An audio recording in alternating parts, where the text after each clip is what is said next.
for watching this. We're starting a brand new series called Emo Explanations, where I'm going to go in to all my different songs, the details, the process, what the lyrics mean. And if you don't know me yet, my name is Zach King. I'm a pop punk singer-songwriter, and this is my amazing host that's here with me today. Hey guys, I'm SJ.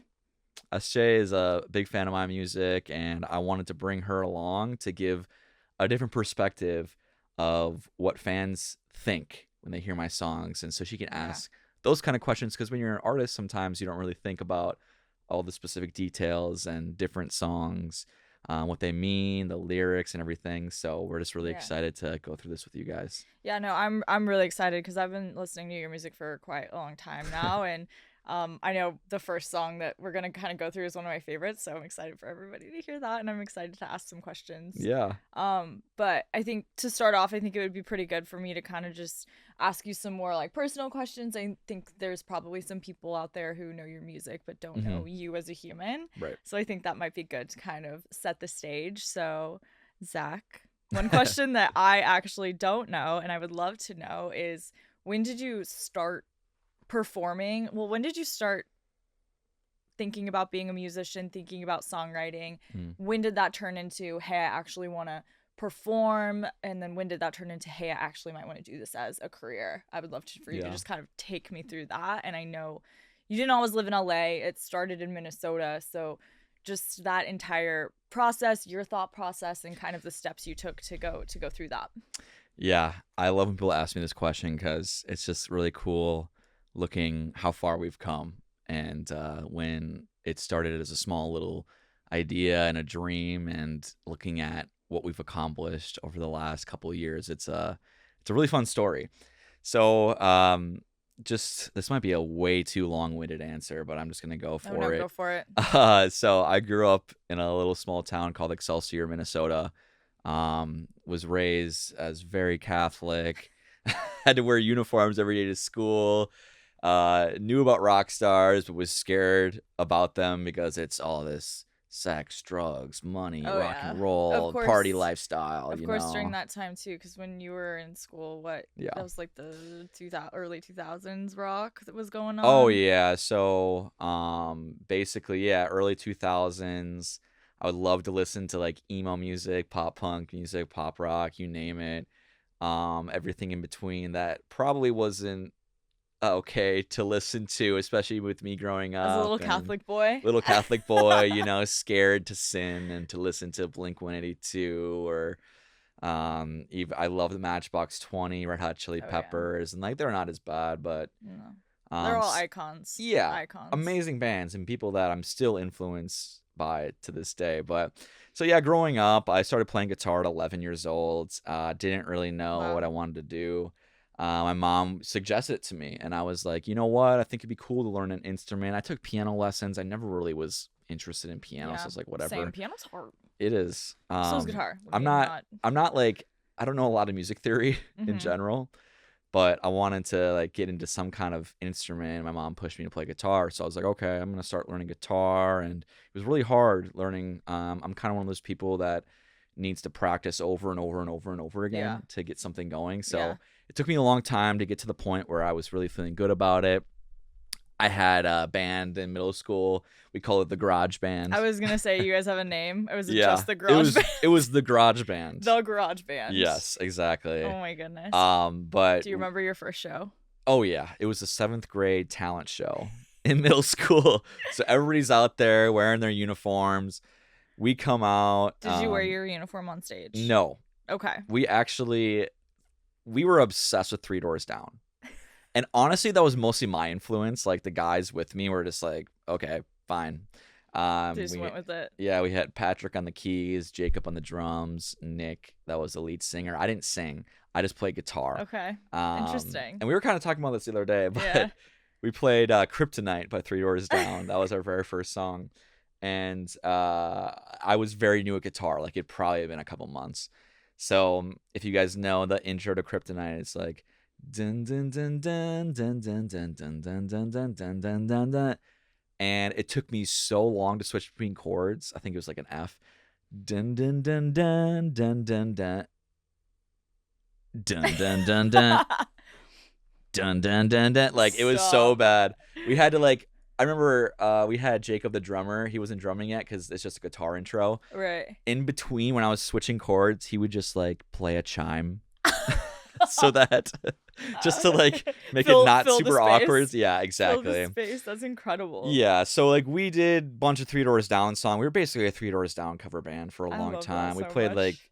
some Jason Mraz, I'm Yours, and a bunch of Classic. random songs and Classic. stuff. And like I liked it, but I definitely like I liked my guitar teacher growing up, but he put a lot of stress on me to get really good, and I kind of Mhm. fell out of it a little bit for a while. I always would randomly pick up to learn like cool riffs and cool intros and Mhm. solos. Like I really was into Red Hot Chili Peppers for a long Yeah. time, and I And would learning those with that, were those inspired by like specific songs that you were listening to at the time? yeah, like I loved their guitar because it was just so unique. It wasn't just chords; like they had a Mhm. lot of cool riffs and solos, like I was talking Mhm. about. So I would learn a lot of those. Yeah. I love those kind of bands growing up, but once I got to high school, like it was kind of on and off. Like I played at a talent show in high school. This girl, Maggie, asked me to play guitar for her while she sang, and she was a super great singer. And I was like, Mhm. wow, that's really cool that she can do that. I'm mostly just a guitar player. Got to college, rarely picked up a guitar Oh at all. wow. Like I really didn't focus that much on it. You were too busy being a frat bro. I knew you were gonna bring that up. Yeah, I was in a fraternity, and these were great guys. These aren't like the stereotypical fraternity guys, but yeah, I was distracted by, you know, um, Girls, drinking, oh my classic. gosh, It's okay. That's the no, it's classic college experience. You don't need to be yeah, ashamed by that at no, I'm all. definitely not ashamed. It's just like we've grown up so much since then, so Yeah. it's just looking back in those things is like, wow, I was way different. I thought I was so mature back then. Was Oh yeah. very immature. But yeah, so I had a guitar like in my senior year hanging up on my wall, but like didn't really play it that much. I picked it every now and then when I was bored, but Mhm. didn't really give guitar a second thought. And Yeah. the crazy thing is like talking about all of these past years is like there was something deep down in me that knew I really, really wanted to do it more. Yeah. But I psyched myself out and told myself to focus on school and relationships and everything in between Yeah. instead of that because I thought that was just a pipe dream and there was Right. nothing to it. Yeah. So I I'm sure, especially like growing up super Catholic in that sort of household, that yeah, probably was, it was like a fun thing for you, but it was never like a career option or something to like take super right. seriously. And correct me if I'm wrong, but that's just kind of how I would see it playing out. You're 100% spot on and not calling like any specific people out, but growing up a lot of the times when I would say like I really want to be a professional tennis player for a long time because I love Right, right, right. tennis. And there was like people in my life that say that's not possible, like that's a 1 million chance. But what I really wanted was people to be like, you could do this if you really wanted to. If it really Mm-hmm. meant that much to you, you just have to put your heart into it. Yeah.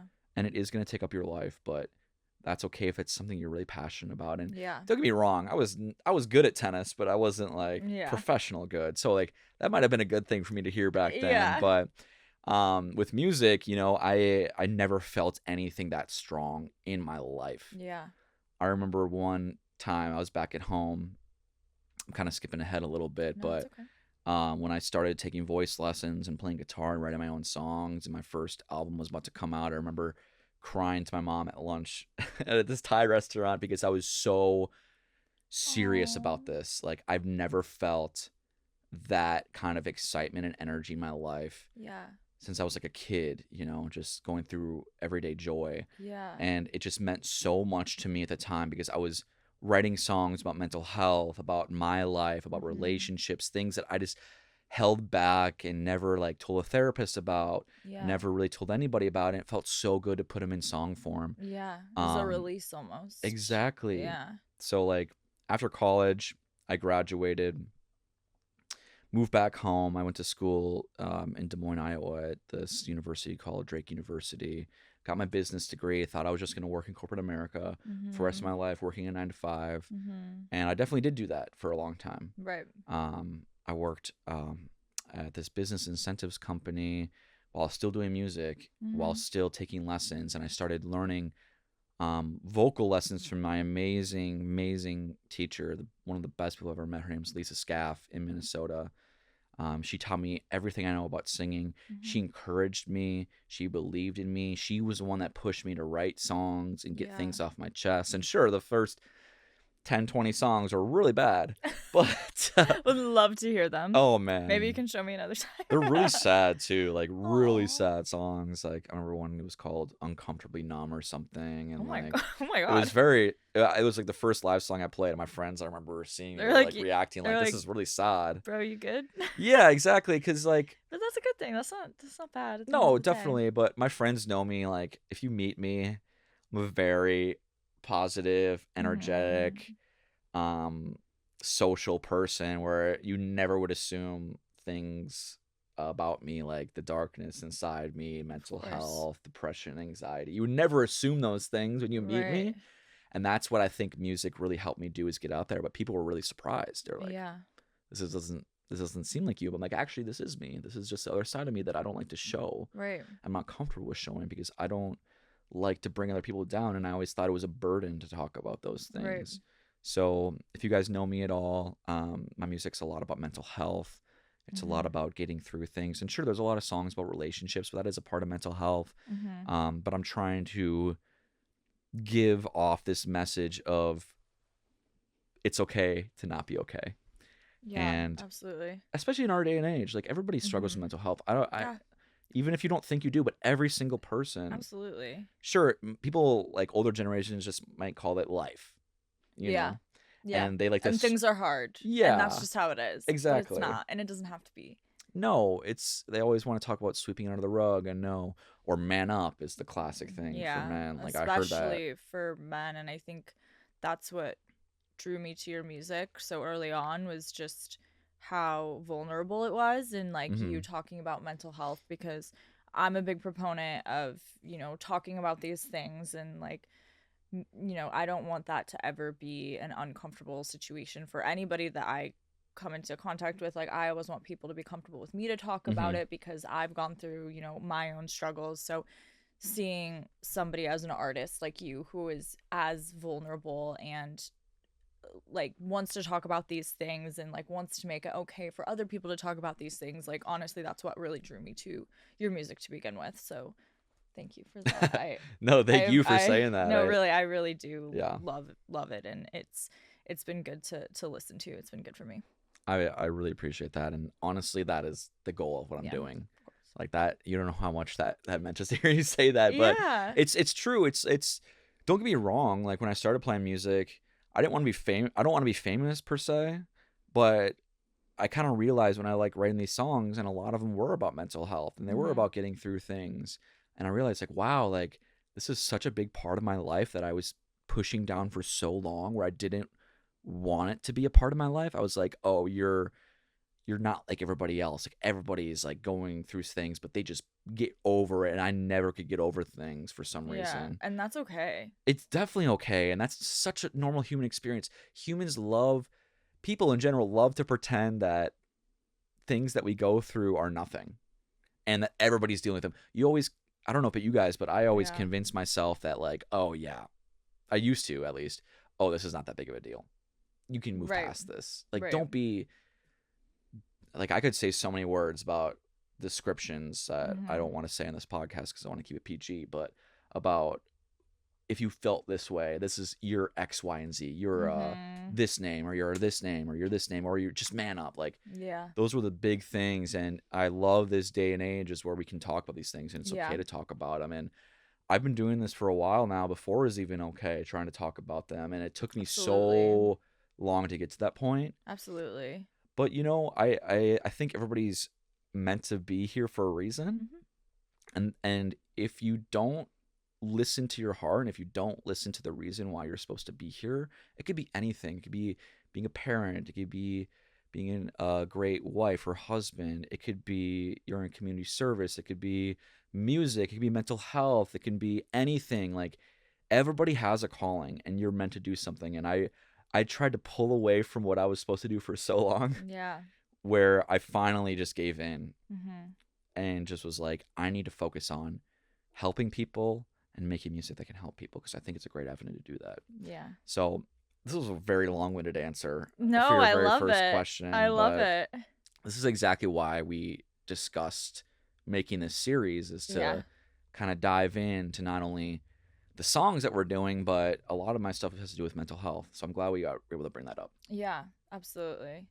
Well, I'm excited to go a little deeper into some of your songs specifically and see where mental health plays a proponent. And I know some of your songs are just more about like fun. Not everything is like super serious, and I love that you Yeah. find that like good balance in that mix. Yeah. Yeah. So 100%. But just to wrap up, like the question, you yeah, asked no, me like absolutely. what took me from Minnesota to LA. Yeah. So that's kind of the journey I've been through music. I was working from home for a long time, working in sales as a sales manager with this amazing music company called Modern Musician. If you're a musician, definitely check them out. They helped me get to where I am today. But it was just a point in my life where I just wanted to really focus on my music. So my really good friend asked me to move from our places. He lived in Chicago. His name's Matt. I lived in Minnesota, and he was getting a job offer out here in LA. Actually, he was living in Las Vegas at the time. Vegas. Vegas, I always say baby. it weird, apparently. That's crazy. Yeah. That he was living in Vegas. Also, how you say it is crazy, but Yeah. He makes fun of me so much for the way I say things. It's my Minnesota accent. It comes out every now and then.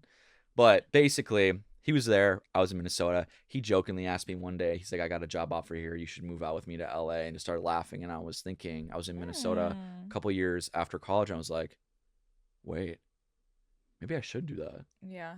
It was nice that you had that flexibility with your job too. Oh, perfect. Yeah. Exactly. I just worked 9 to 5 in my home and I performed at a lot of breweries and wineries and bars playing just me acoustic guitar for a long time. And I felt like I conquered the Minnesota region. Like I've been to pretty much everywhere in Minneapolis and my hometown and around the suburbs over there.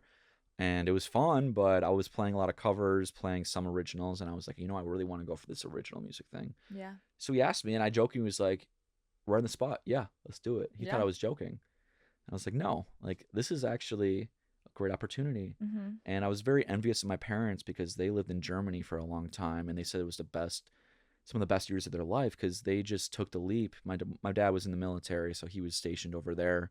My mom followed him after they were married, and they said it was just such a great experience to like get out of your comfort zone. Mm-hmm. And so I was like, you know what? Like I've been to a couple countries. I studied abroad in New Zealand for a while. That was one of the best times of my life. I was like, I need to move somewhere instead of just staying in the same place. And I love Minnesota. Nothing wrong with it. Great place. But it was time for me to try something different. So I moved out to LA. The first year was one of the hardest years of my life. Yeah. Same. Yeah, it is hard. It's hard. And I was just coming here from San Diego, so that wasn't even that far. Well, you were in Portland before. Yeah, that's true. But just like going anywhere new, especially when you're an adult and you're trying, you're making a life for yourself, and it's like you're not really so dependent on your family and your parents anymore. College is a lot different. Yeah. So making that move when you're in that phase of your life is really hard. So I get it. Yeah, it wasn't easy. And like, don't get me wrong, I remember I'm a very emotional person. Okay. People just have to know that. I was crying like the last leg of the drive because me and my mom and my dog Ramona drove all the way from Minnesota to LA. And like, I was getting so nervous and anxious, even though I don't know I was going to be with one of my really good friends. Yeah. But, scary. Yeah. And like, even though I had him, how long was that drive? That's insane. It was at And how many stops did you take? Oh, it was at least, I can't remember if it was 24 or 28. It's somewhere in between that hours. Absolutely not. But yeah, we stopped at least at 2 hotels in the way. Once we got to LA, we already had a hotel booked. We didn't want to move everything out in the middle of the night because we got there like 2 a.m. Right. But I was so grateful for my mom for doing that with me, and she's the best. Shouts out, Mom. Yeah, shouts out to my mom. She's literally a saint. One of my best friends. She has kind of helped me through everything with all my mental health stuff. She's very grounded. She reminds me of you a lot, actually, not in a weird way, but yeah. She just kind of knows exactly the right thing to say, just like you. Yeah. Thank you. No problem. So basically, moved to LA. My mom helped me move out here. Um, and even though I have a really good friend here, I didn't have many other friends. He didn't really have many friends. So like, there was times I just felt so alone, and I put so much pressure on myself with this music thing, where I thought that I had to just be hitting the ground running and doing things like ASAP. I Mm-hmm. didn't give myself any space to breathe. It Yeah. was mostly just go, go, go, go, go, go, go. Yeah. And I burnt out and I kept on burning myself out. I never gave myself a break, or I would be crying all the time. I'd be very depressed. And there was a point where I just didn't want to live anymore. Mm. Like had all these suicidal ideations, and anybody that's going through those things, know that you're not alone. There are so many resources out there. Lean on people that you love, and I did that, and it got me out to the other side where I'm in a very good place right now.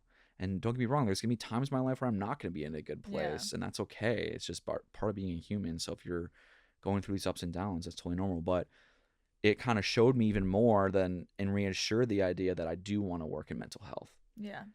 And although I don't work directly one on one with people, because I didn't go to school for that, I thought, what's the best way I can do that?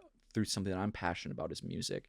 So combining music and mental health has been my big, big calling here in LA, and helping people out with that. And every time I play a song about mental health, or every time I post anything about mental health and I hear from someone how it helped them, is literally the only reason why I'm doing this right now. Yeah.